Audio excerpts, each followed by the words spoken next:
मान लो कोई बीमारी पकड़ कर रख ली, जैसे शरीर में कोई गांठ हो गई या लीवर या किडनी किसी भी तरह से आपको तकलीफ दे रही है, डॉक्टर बोल रहा है कि डायलिसिस करना पड़ेगा, या डॉक्टर बोल रहा है कि ये जांच के लिए जाएगी और हो सकता है कि इसमें कैंसर निकल सकता है या ये प्रॉब्लम हो सकती है, तब एक काम करना प्रारंभ कर,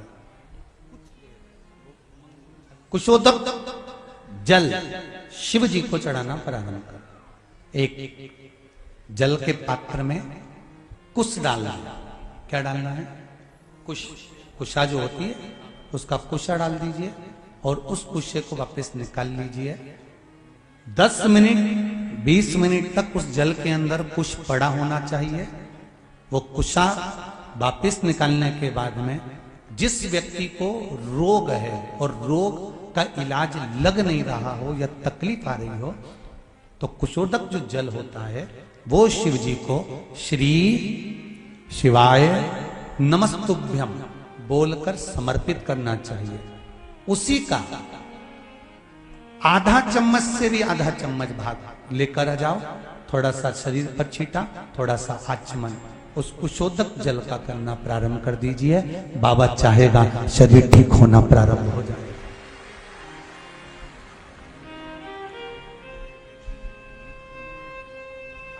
शिव को समर्पित करा गया।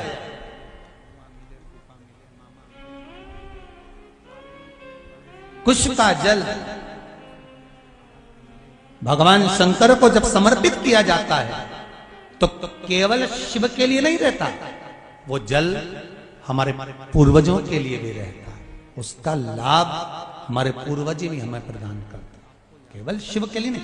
पहले की कथाओं में कहा है जब हम शंकर भगवान को जल चढ़ाते हैं तो उसके हिस्से हो जाते हैं, वो जल के हिस्से शिव को चढ़ाते से ही हो जाते हैं। 33 कोटि देवता में चले जाते हैं, गणेश जी का चले जाता है, पितरों का चले जाता है, भोलेनाथ जी का चले जाता है, वास्तु को चले जाता है, आहु दोष में जाता है। ये हमारा एक लोटा पानी जो हमने शंकर भगवान को चढ़ाया उसके हिस्से अपने आप भगवान शंकर उसी समय पर कर देते हैं और हमारे जीवों को तृप्त कर देते हैं।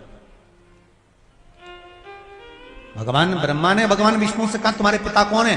भगवान विष्णु कहते हैं मेरे पिता देवाधिदेव महादेव है। तब भगवान ब्रह्मा को विश्वास नहीं हुआ तो उन्होंने कहा मैं तुम्हारे पिताजी का दर्शन करना चाहता हूं, और एक पर्वत को घुमाना प्रारंभ करा। ऐसा पर्वत घुमाया, ऐसा घुमाया कि उसमें से अग्नि का एक खंभ प्रकट हो गया और ऐसा लिंगायत आकृति प्रकट हो गई, और उस लिंगायत आकृति में से आवाज आई कि हे नारायण, हे ब्रह्मा, मैं ही आप सबकी उत्पत्ति का कारण, मैंने ही भगवान विष्णु को प्रकट करा है और भगवान विष्णु ने ब्रह्मा तुमको प्रकट करा।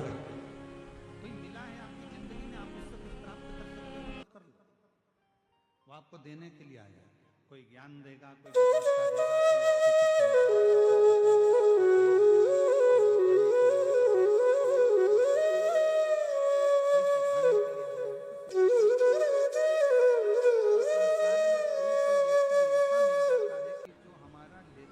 पथरी की बीमारी हो या किडनी लीवर में कोई तकलीफ उत्पन्न हो जाती है, डायलिसिस चल रहा हो या डॉक्टर बोल रहे हो कि चेंज करना पड़ेगा, तो उसके पहले कोई सी भी चार चतुर्थी, कोई सी भी चार चतुर्थी, सफेद दुर्वा, जब गणेश शिव महापुराण की कथा बातचीत थी पिछले वर्ष की, शायद हमारे चैनल पर डली होगी, आप जब जाएंगे तो उसमें प्राप्त होगा।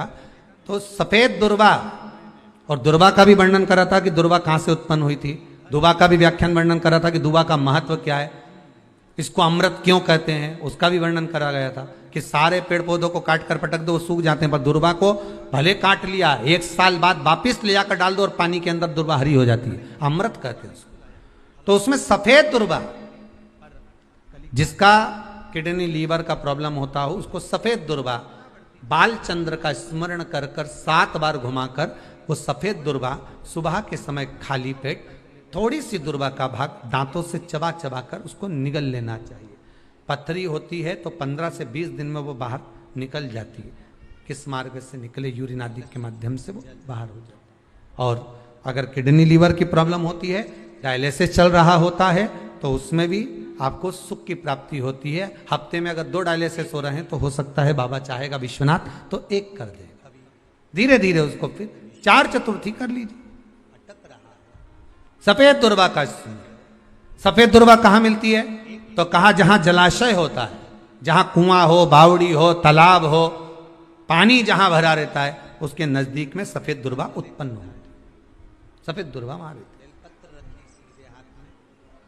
सफेद दुर्वा का शिव कथा कह रही है। अगला वर्णन किया है भगवान।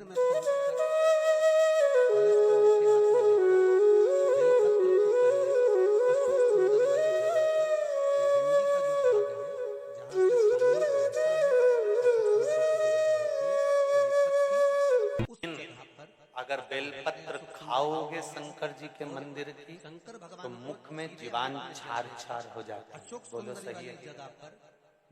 प्रतिदिन बेलपत्र खाओगे शंकर मंदिर की तो मुख में कई बार छाले भी पड़ जाते हैं। सत्य है कि गलत? शिव महापुराण की कथा कहती है अति सर्वस्व वर्जते। आपको अगर बेलपत्र खाना है, हफ्ते में 2 खाओ, हफ्ते में 3 खाओ। मुंह में अगर छार छार हो रहा है, छाले पड़ रहे हैं, तो बेलपत्र को, शिवजी की चढ़ी हुई बेलपत्र को सुखाकर चूरा बनाकर इतनी सी चुटकी भर खा लिए, पानी पी लिए। अशोक सुंदरी की जगह लीवर गड़बड़ हो गया है, डायलिसिस चल रहा है, किडनी गड़बड़ हो गई है, डॉक्टर बोल रहा है कि डायलिसिस करवाना पड़ेगा, तो बेलपत्री के पीछे की जो डांट होती है, जिसको आप लोग तोड़ के फेंक देते, वो बेलपत्री के पीछे की जो डांट है, ये ब्रह्मा विष्णु महेश। समझ में आ रहा है आप लोगों को? बीच में जो डंडी दिख रही है आपको, इसके बीच में बड़ी पत्ती और 2 पत्ती के बीच में जो खाली जगह है, ये खाली जो डंडी है, इसमें 33 कोटि देवी देवताओं का स्थान आता है। किसका स्थान है? 33 कोटि देवी देवता। इसलिए बेलपत्र चढ़ाते समय बेलपत्र को इस जगह से पकड़कर समर्पित किया जाता है कि 33 कोटि देवी देवताओं का स्पर्श कर कर, ब्रह्मा विष्णु महेश का स्पर्श कर कर चढ़ाया जाता है। बेलपत्री के नीचे की जो डंडी होती है, ये 2 पत्ती से लेकर नीचे का जो भाग होता है, ये स्कंद पुराण का। नारायण ने बोला, लक्ष्मी आज शनिवार का दिन है, जिस दिन अपन इस दरिद्रता से मिलने के लिए पीपल के पेड़ के नीचे आए हैं। हिंदू धर्म में ये दिन पीपल के वृक्ष के लिए पूजनीय होगा।